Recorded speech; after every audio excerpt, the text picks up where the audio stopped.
Hey everybody, welcome to the Redefining HR podcast. I'm your host, Lars Schmidt, and today's a real treat. Today I am joined by Turk Haynes. She is the VP of Diversity, Equity, and Inclusion and Talent Management at Leaf Group. She's so much more than that, but to me, she's so much more than that. She's a former colleague and friend who we worked together at Ticketmaster back in the day. And so we're going to get on memory lane a little bit. We're going to talk about what she's been up to since and a lot of things. So Tara, welcome to the podcast. I know you well, but for the viewers and listeners who maybe don't, why don't you start off with a brief introduction for yourself? Yeah. Wow. I'm so excited about this. So yes, I am Turk Haynes, and I am VP of DEI and Talent Management at Leaf Group. I've had many different lives. Thankfully, I started off in admin work and got recruited into HR work, took a detour into editorial, came back to startups and other things, all the while, playwriting and so many things have happened since we last talked, married. I don't know. There's so many, bits and pieces of the life. Thank goodness. I'm grateful to have experienced so far. So. Yeah, I mean, you've been up to a lot of things, and we are not going to cover even a fraction of them because you do have a pretty multi-layered life. But I do want to get into some of it, obviously, on the show. But I want to kind of get back to where we connected. So, Tara and I both worked together at Ticketmaster back in the day. It's probably in the 2000 to 2010 range, in that period. That's good. It's funny, I don't know, and I want to get your perspective on this as well. But for me, we've both done a lot of things since then. Yeah. I still look back to that experience working there as some of the most formative experience of my years. Part of it was working with Beverly Carmichael, who I know is a mentor to both of us. Part of it was just the team, both within HR and the broader organization. Yeah. And so there were a lot of HR memories there. And I'm curious about this. And maybe if we have some of our old Ticketmaster alumni friends watching, they might be as well. When you look back to your time there, what was your favorite HR memory? What stands out to you the most? I have too many, actually, because, we knew how to throw some really good parties as a company. And I'm thinking specifically, they're usually holiday parties that I remember fondly bonding with the team. I think there was one year where they had rock instruments. So we got to pose as band members. I don't know if you remember that. Yeah. I do remember that. But, as a team, we were just so good about bonding and doing things that really kind of mattered. And Beverly was central to that as well. And my memories go from small celebrations of people's birthdays and kids to even, Beverly being supportive enough to support us getting certifications or, just interacting with everyone on a regular basis. We were not an isolated HR team. We were really integrated into the company as a whole, and we knew everybody. And I think that is such a valuable lesson that I take with me no matter where I go, is that you're not siloed. You make a difference. You're part of the team. You're an impactful person. And all of us together with our different backgrounds just made it that much better. Almost like a rock team, right? We were just like a rock band, I would say I'd be better on bass, but you were probably good with a solo guitar, little. You know me. I probably would be hogging the spotlight, wanting to be a front man who couldn't carry a tune or sing. It would just be embarrassing the hell out of myself. It takes all of us. Listen, it does. It would be entertaining for us if nobody else. So, correct. Absolutely. It's funny. Looking back at those days, I think. What was so interesting, and I think both of our career paths obviously have we've done different things, but I think both of them working for Beverly in that environment at that point in our careers, it instilled in us what great HR is, what employee centric HR is, what employee experience is, and I think what was so important, which you don't really realize when you're in it. But looking back now, it's crystal clear to me. I think Beverly was so deliberate and mindful about the role of HR representing both the interests of the company and the interests of the employee. Yes. And that it wasn't a binary choice. You didn't have to, and I think for us coming up in that environment, we've applied that thinking to all of our work since. Yeah. And, what a gift that was for us, even though at the time we're just like, hey, we're following her lead and doing how lovely. she does it. Yeah, we were so lovely and naive at that time that we thought that's how things were, right? Like you and I have both kind of been witness and part of organizations and institutions that's not always the case. And I think it was great to know and have that foundation, but then also understand you can make that the norm, because I think HR departments do have a long history and of reckoning to undo a lot of things that people feel like have been harmful. But that environment was not that for us at all. And so it's great it's almost like when you see a successful relationship and you go, oh, like that's what I want to model my life to be after. You carry that with you. And Beverly was like stellar at that. It was so subtle too. We didn't know it was like a big deal, right? It was like smooth. Like this is just how you operate, much like her personality. So yeah.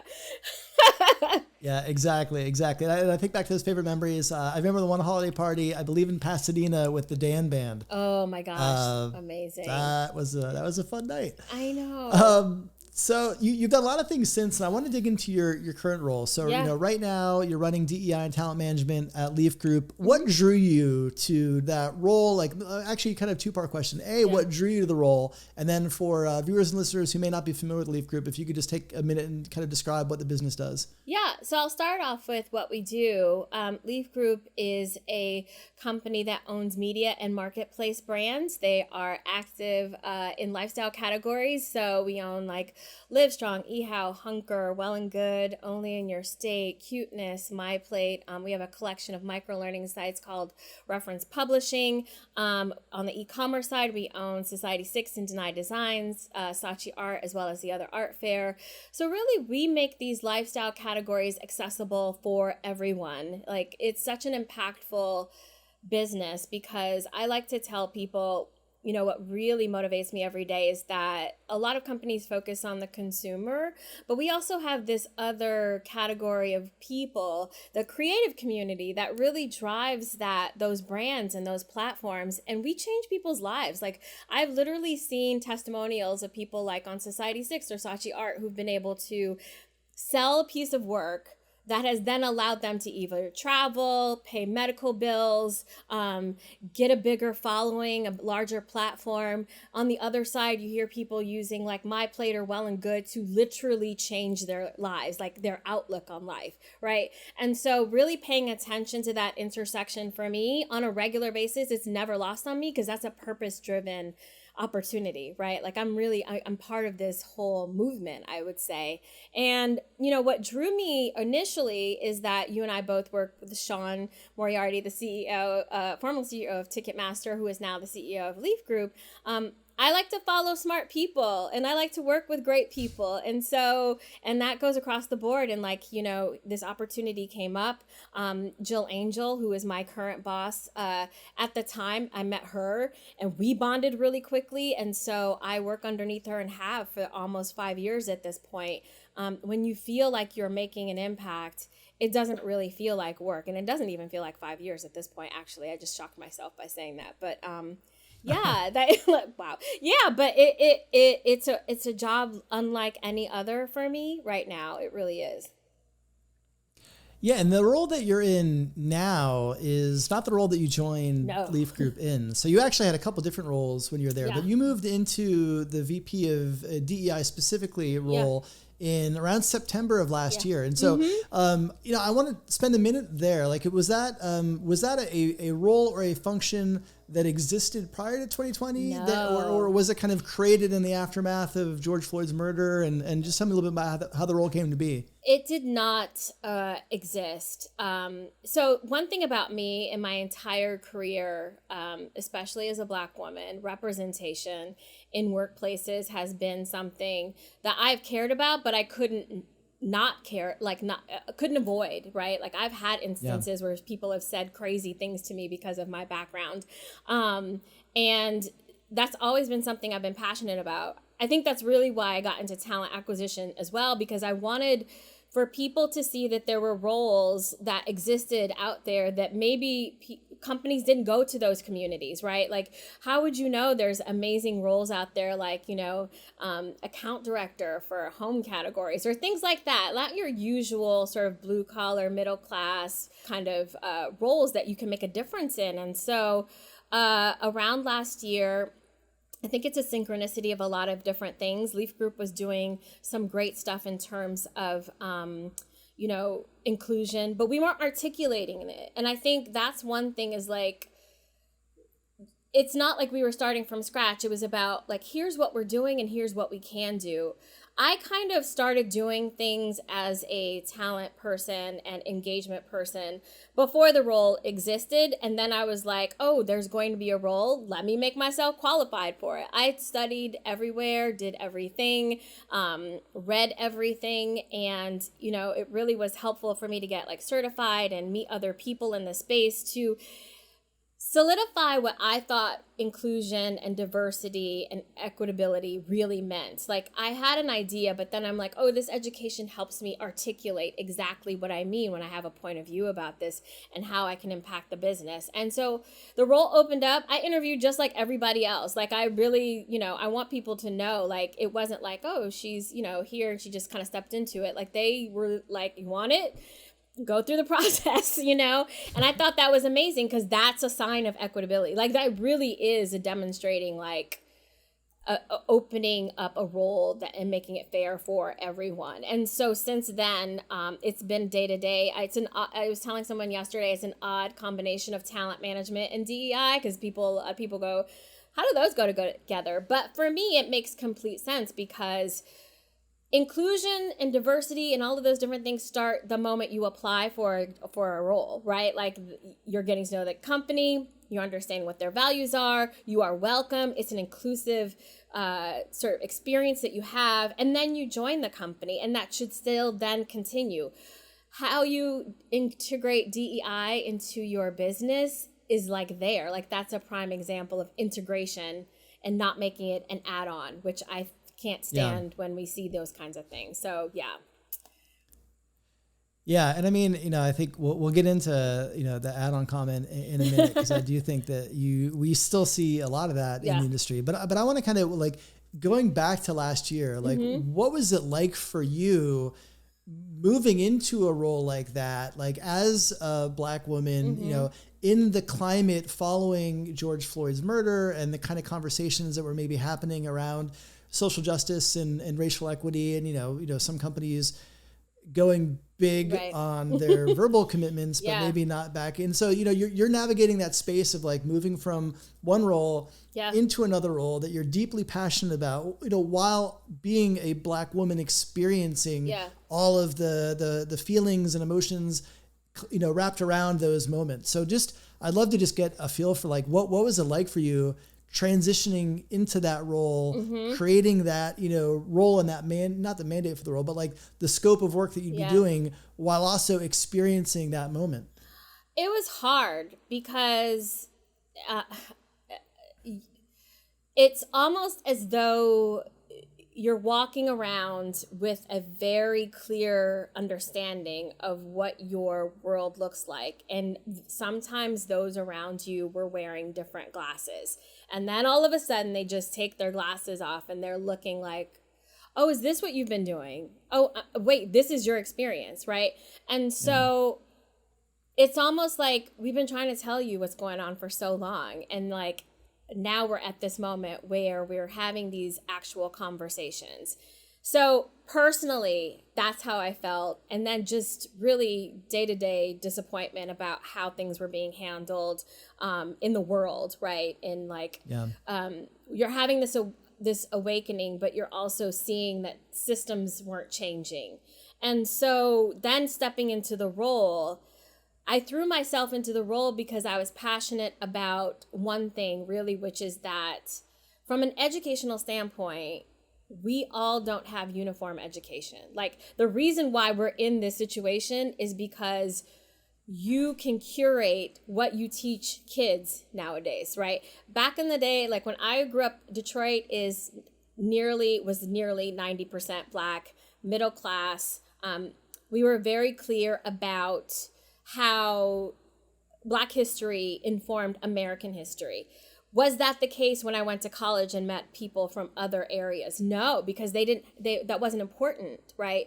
And so a uniform educational system doesn't really exist. And so you have people walking around with pockets of gaps and misinformation. And like, you know, even now I saw a quote the other day, the educators have a right to tell the truth. So curating history and our presence in here in this country is so important. And that's what we started off with at Leaf Group. I was like, okay, so there's a bunch of things I don't know about, the 34 different categories of DEI that exist, right? But I know some categories. I'm going to enlist our people to help fill in the blank so we can all understand where we're coming from, right? Like, oh, this is what you mean when you say this, because I didn't learn this in school, so it's not something that I know. Like, people are just discovering rosewood. They're just discovering things that happen. You know what I mean? Like, how much more do you not know? And how much will that inform how you deal with people?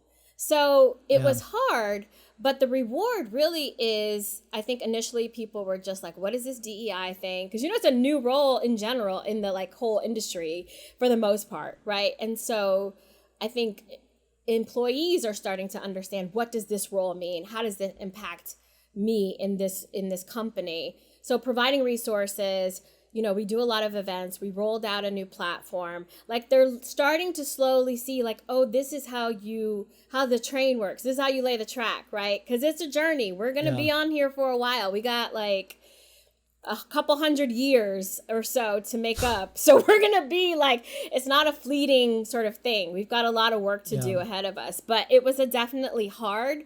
But with my work ethic, I tried to channel it in a way where I felt like I was going to make a difference. Yeah, and I'd love to get your perspective. Like, how do you feel about where we are now? Because I think the you know, obviously in the immediate aftermath of George Floyd's murder, there was, you know, it was a part of the constant conversation, not just in society and business, but in HR. And I want to drill down to the HR side of that from your perspective, because I think that there, from my kind of vantage point, I did see some organizations and some leaders, and let's be candid, white leaders, taking an honest and introspective, look at like their own role in this and the fact that they needed to invest in their own education if they wanted to be in a position to make a difference for their employees. And I like how you actually tied this back to education, because especially in the US, we're not all operating from a uniform place of understanding and awareness. And so, here we are now, a little more than a year since George Floyd's murder. Like, when you think about the progress or lack of progress that HR broadly has made, like, how do you feel about where we are today? I feel as though there are some organizations and people like yourself and others who are definitely pushing the boundaries to keep the conversation current. I do feel like there are people who would be much more comfortable not keeping the conversation current at all, right? And so this sort of, because of discomfort and I don't know what to say, there are a lot of people who have defaulted back to silence. I think from a business standpoint, it's really hard because supposedly business is about metrics and data. How are we measuring our progress? And there isn't a uniform way to say that DEI is working within business. You could do quotas, but quotas mean nothing. We all know that. At the end of the day, you could have the Rooney Rule, and that doesn't necessarily mean that you're going to hire more qualified candidates. You've got systems that you need to really dig deep into, and I hope that's the direction that we're going into, where we're diving into systems. I think small things make a huge difference. So, I was on a panel the other day where I was talking about our goal now with our employee resource groups is to have them on our panels for interviewing sometime soon. So if there's somebody who wants to join Leaf Group, they can ask an ERG, like, what's it like really to work here, given we have a shared experience in this particular area.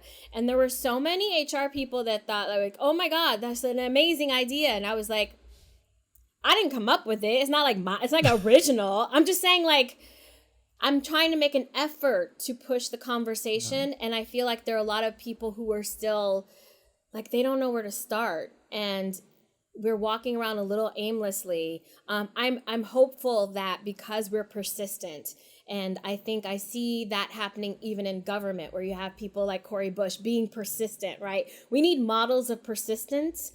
Resilience is kind of overplayed a little bit. I'm exhausted myself, but persistence and really just digging deep and understanding what fuels you, finding out your why, and keep pushing that why towards some resolution, I think is going to be the most important thing that we do.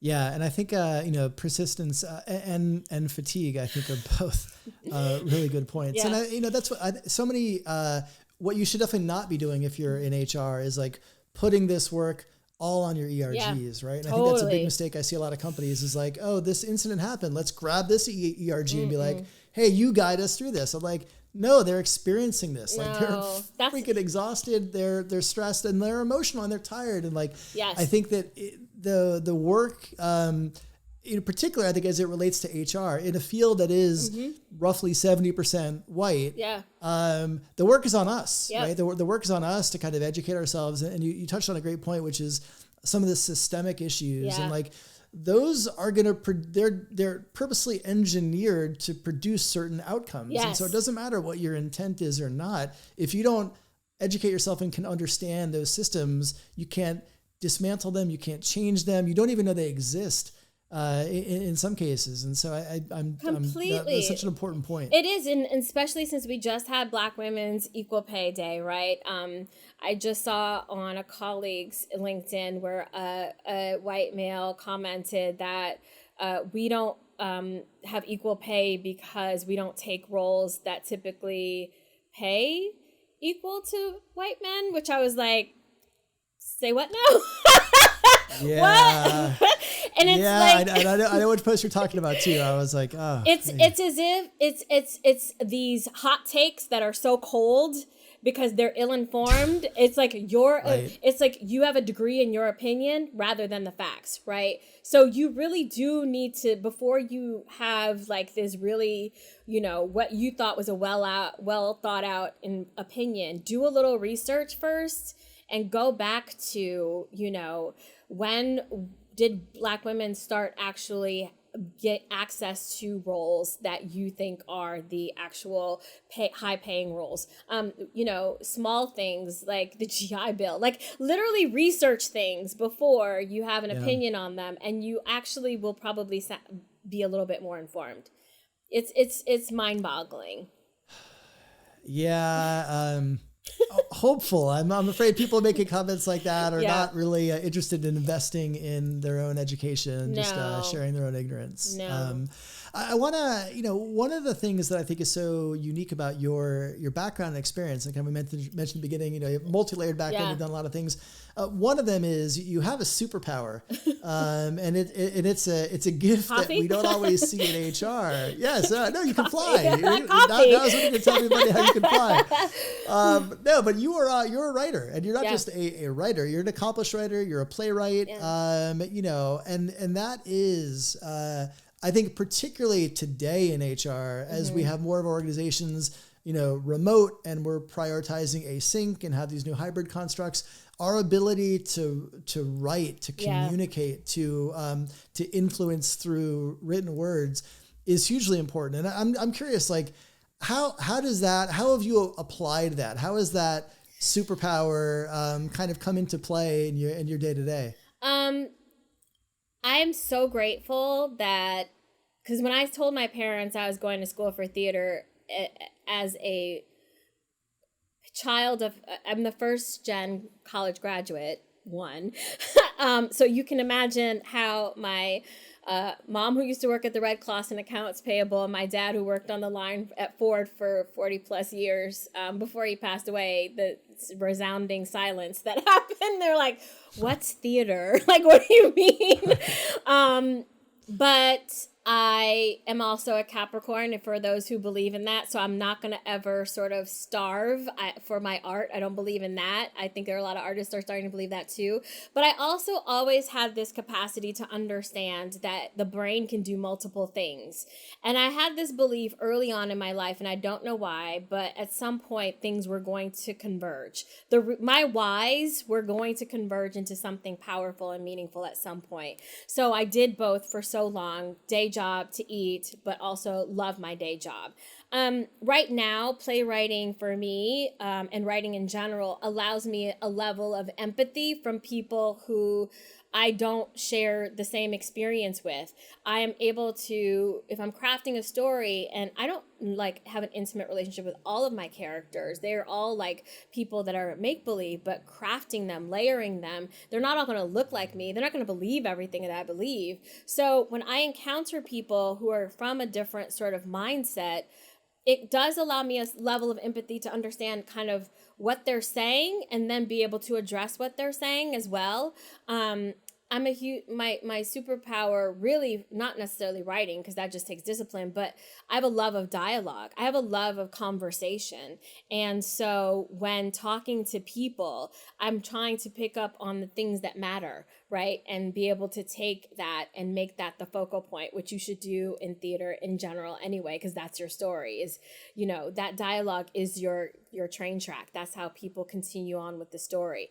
And so paying attention to that in a day-to-day basis has really helped me understand where different people are coming from, different backgrounds, and really just trying to find a through line to help, you know? So I think it's really been very beneficial. And at some point I'll write a book that's nonfiction about like these kinds of experiences. So that will be super helpful. But yeah, it is also a great outlet for me, for my wellness in general. Yeah. Well, okay. So for viewers and listeners who maybe want to, work on their writing chops, Yeah. any tips, any recommendations? How can all of us become better writers? Be a better reader, listen to people, understand, really listen to people. Like it's really hard to take yourself out of things certain times, but the more you read and the more you listen to people, the more you'll probably understand your own personal flow and what your rhythm is. And understanding like, what's your why? What do you want to say? If someone were to say like, if you're trying to walk around and say what your mission statement is, can you articulate what that means? And then everything else kind of falls underneath that. Like, you know what your purpose is. You know, like, okay, well, I'd like to write a book about this. I'd like to talk to this person about this. I'd like to have a podcast like this. I know my purpose, and I'm going to fuel that purpose with the tools that I have. And it also takes hard work. You have to write a lot. Like, it's going to be terrible. And like, I'm a huge morning pages person. You don't have to reread the stuff that makes you cringe, but know that is a training, right? Like, writing is a training. Yeah, it's interesting. I think, it reminds me of like a Jocko Willink quote around like fitness. It was like, actually it was David Goggins. Yeah. It was like, how do I learn how to do pull-ups? Yeah. He's like, do pull-ups. Do pull-ups, right. Like, how do I learn to do this? Right. How do I learn to wake up early? Right. Wake up early. Right. Like, how do I learn to be a better writer? Write more. Right. So, some of the answers are much less complicated than we might make them out to be. But I'll also say, be comfortable with a blank page, just like you can be comfortable in dead silence. Like, sometimes that doesn't mean nothing's happening. That something is always happening. There are people who talk to fill up silence because they're uncomfortable, but sit in it for a minute. See where it goes. Yeah. I like that. Mm-hmm. I like that. Well, we could catch up on so many more things, but I do want to make sure we've got time for our lightning round, so that the viewers can get to know you a little bit more. Yeah. So we're going to dive right in. You ready? I'm ready. All right.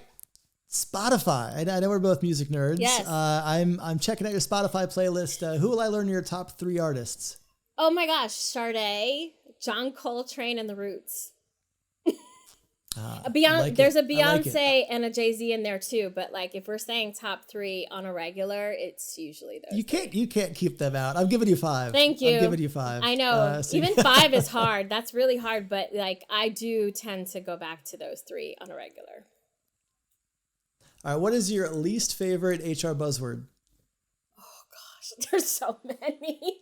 Oh gosh. Oh gosh.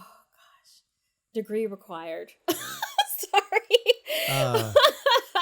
I'm sorry. Oh, that's just right now. That is just what's on my mind. Degree required is just, yeah.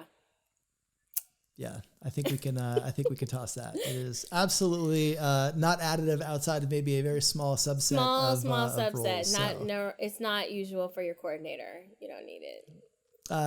Okay, what is your favorite HR function? Oh my gosh, I think.